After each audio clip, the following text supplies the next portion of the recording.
शिवाजी महाराजांची कीर्ती बेफाम होती. महाराजांची कीर्ती बेफाम भला भल्यानं फुटला घाम. याला कोण घालीन सन दरबारी मुक्ती बेगम. बडी बेगम म्हणजे आली आदिलशाची आई बरं का. नजरेत तिच्या अंगार दरबार झाला गपकार. कुणी घेईना पुढाकार साऱ्यानीच मानली हार. इतक्या गजानक एक सरदार उठला बोलला हम लाएंगे शिवाजी को. पण त्यानं बिडा उचलला नाव त्याचा अफजल खान.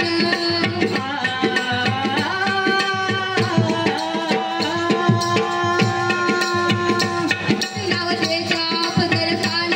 जिथं जगता जणू सैतान. खान बोलला छाती ठोकून शिवबाला टाक चरडून. कौतिक झाले दरबाराचे. खान निघाला मोठ्या गुरमीत. त्याचं घोडं दळ पायदळ फौज पाटलई कंबळ. अंकिता हत्तीचं बळ पाहणाऱ्या काप्या तळतळ. वाटेत पेटेत त्याला शिर्डीत तेजीत खानाची सेना निघाली. गावं लुटली देवळं उद्ध्वस्त केली. आया बहिणीची आबरू लुटली. कोणी रोखणार हे वादळ. आता शिवबाचं काही खरं नाही. इकडं निजाम तिकडं मोगल पलीकडे इंग्रज. जो तो हेच बोलू लागला.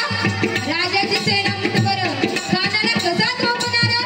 काय लढवावा हुन्नर चिंतेत पंत सरदार. अशा वाघिणीचा तो छावा.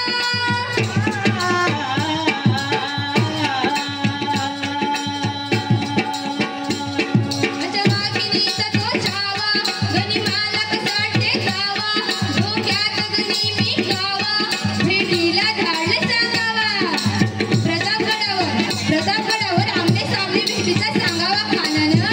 हसत हसत कबूल केला. दिवस ठरला आणि ठरल्याप्रमाणे प्रतापगडच्या पायथ्याशी खान.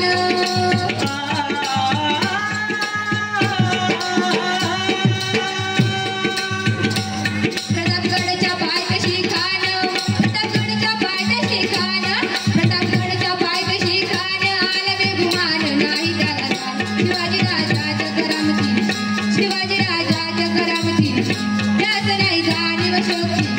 त्याच नाही जाणीव शक्ती. करील काय कल्पना युक्तीची राजी. करील काय कल्पना युक्तीची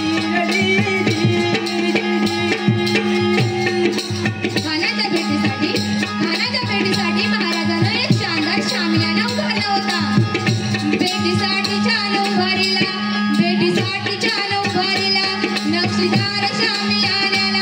नक्षीदार शामियान्याला.